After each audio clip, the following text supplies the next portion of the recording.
Paula Szuchman is from the New York Times, and you were head of audio. Yes. So the biggest one when people think of the New York Times is, of course, the Daily. And you were talking about what you're doing after the Daily. Is it hard after such a success as a show like that to match it? It is, yes. Yeah. How do you do it? How do you replicate that? Well, I mean, I don't think we think of it so much as replicating it, but we do, we try to build off of it. So the success of The Daily is built on the success of the New York Times and Times journalists. So all the shows that we've built since The Daily have been with hosts who sort of got their start at The Daily in audio. Maybe they were guest hosts, maybe they were frequent contributors. So we launched a politics podcast with Ested Herndon, who's a former Daily guest host. We launched a tech show with Kevin Roos, who's done projects with us in audio also. We're launching an interview show with two of our marquee interviewers at the New York Times who live and breathe long-form interviews. So we build on this success by doing what The Daily did, which is tapping into the newsroom and humanizing the reporting, basically.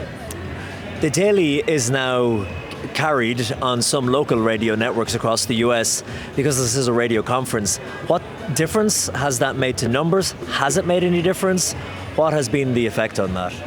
Ooh, I don't have the numbers off the top of my head, but so I don't want to get it wrong. Yeah. But it has meaningfully grown the audience for The Daily. I don't know. Does it mean it's maybe reached a new type of audience or a different audience? Yeah, I don't have the data in front of me, but it reaches people who are listening to public radio, who are in their cars driving, who have a habit with public radio, who might not be podcast listeners, who might not be New York Times subscribers. So it definitely broadens the reach quite a bit to be on public radio stations. And we also last year started syndicating one of our shows called the Ezra Klein Show. So that's now on a bunch of radio stations also. Yeah. And the big question for many podcasters, and they've been talking about it here, is how to monetize and make something viable. But when you have such a hit like The Daily and then you have deals with local radio network, is that something that really helps with the finances, or? I can't really talk to the finances. We have a really great line between church and state at the Times, where there are the business people and there are the journalists. You just create the good content. I just get to make the journalism, and the business people get to think about the money, and yeah. That's a good place to be in, isn't it? It's great. Yeah, I love it. So what are you excited for next? Trends come and go and things go in and out of vogue in the podcast world. What's on the horizon? Well, I mean, we launched a standalone audio app last year. It's called New York Times Audio.